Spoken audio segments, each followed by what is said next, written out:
Friday night? That depends on what humour my father is in when the silage making is over. See you there. I ran down the path like a young suck cat. She ran through the fields calling the cattle. He was there at the carnival. Carnival. The highlight of country life. The annual outing. He stood out. His leather jacket and his blonde hair.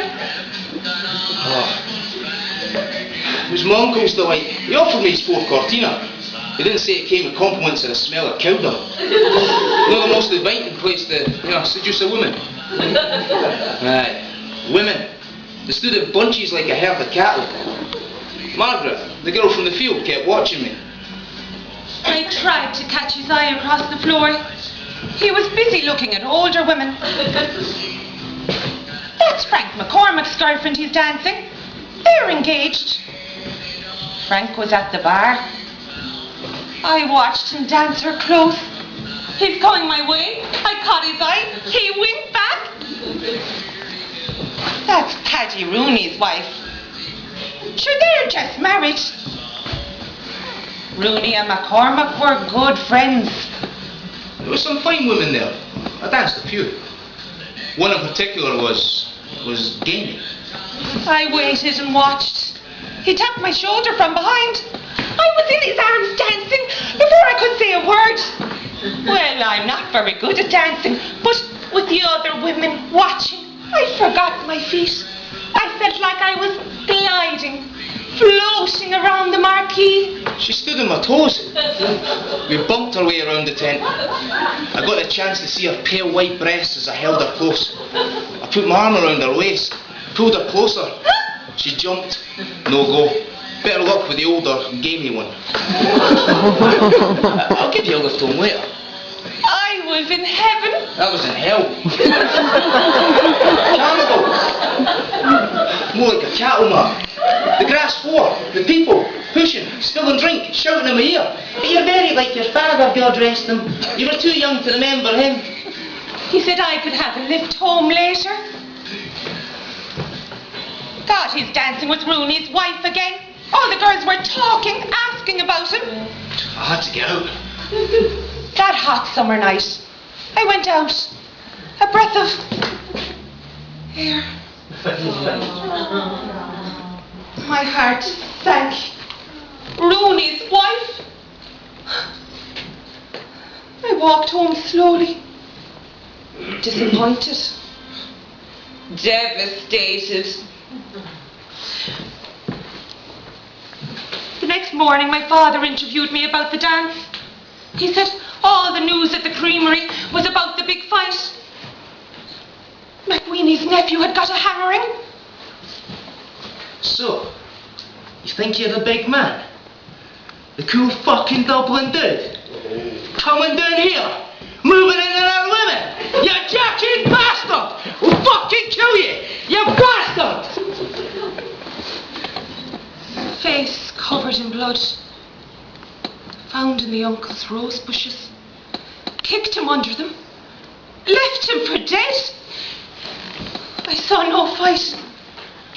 Rooney and McCormick had a lot of drink taken. They never left the counter. He never mentioned the night at the carnival, the beating Rooney's wife. And neither did I. I suppose I wanted to pretend that it didn't happen.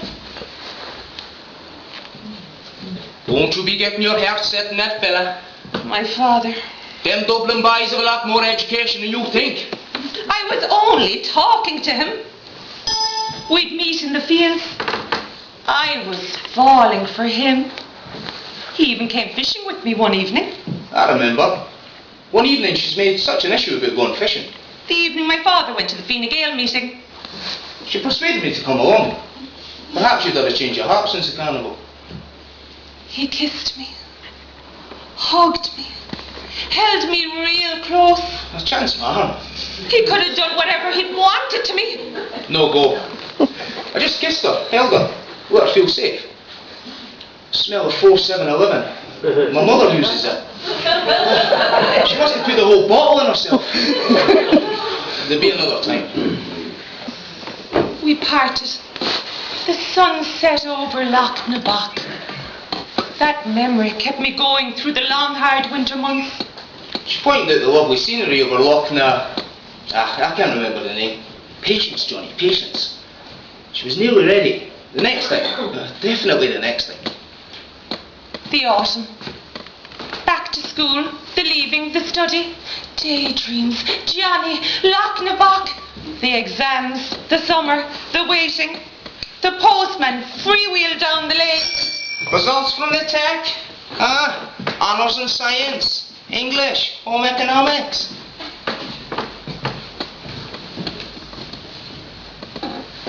Johnny never came that summer.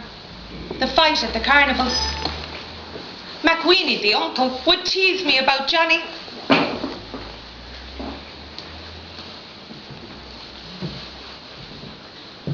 Whoa, courting above in Dublin. Manager of a family business now. A girlfriend in the bank. High up in the bank. He always made us feel like we weren't good enough for the McWeenies. Called for an interview. The Horticultural College, Rush, County Dublin.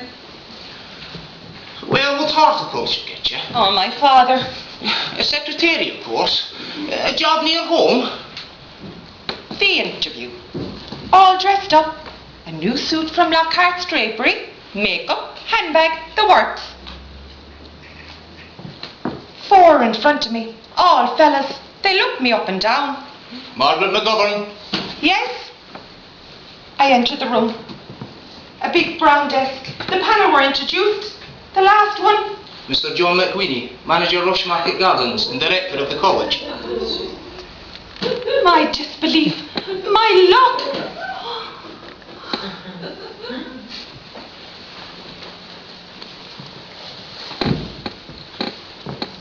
Margaret McGovern. Drimanor. Killigor. A lovely sounding place. Drimanor. What does it mean? The back of the yew tree. I answered, trying to rid my throat. Could you tell us in your own words what agricultural experience you have and how it would benefit you on this course? Mainly dairy stock. 60-acre farm of land, mainly grazing. I work along my father. We grow our own vegetables and potatoes to last the whole year round. I'm not afraid of hard work. Thank you, Margaret. The look in his big brown eyes. I had just enough energy to take me out of the room. I could not believe my luck. Johnny McWeeny, Loch Nabok, that summer, the carnival. 2 weeks later, I got an offer of a place at the college. I stayed with my aunt. She lived in Skerries. One evening, I returned to my aunt's house. A letter. Inside address. Rush, Market Gardens, County Dublin. Dear Margaret, you look stunning at the interview. You brought back some memories to me. My uncle is unwell at present. I plan to visit him this weekend. I'd like to give you a lift down home, take you to dinner along the way perhaps. Take a trip down memory lane. Until then, yours, Johnny. That uncle of his. Maybe the girl in the bank doesn't exist at all. A trip down memory lane. We made arrangements to meet. She rang me. He rang me. She asked about my uncle. He talked about his uncle. He said he was very unwell and he'd lost the fight to live. Rhonda understood. I was travelling down the country to visit my uncle. Legitimate enough. He made a reservation and he took me to dinner. She made a reservation and I took her to dinner. In a strange way, I was looking forward to her company. To unwind. Talk. She had matured. Glamorous even. Her low-cut dress. It would only be the once. I relaxed in his company. She wanted to talk about my late father. Not going there.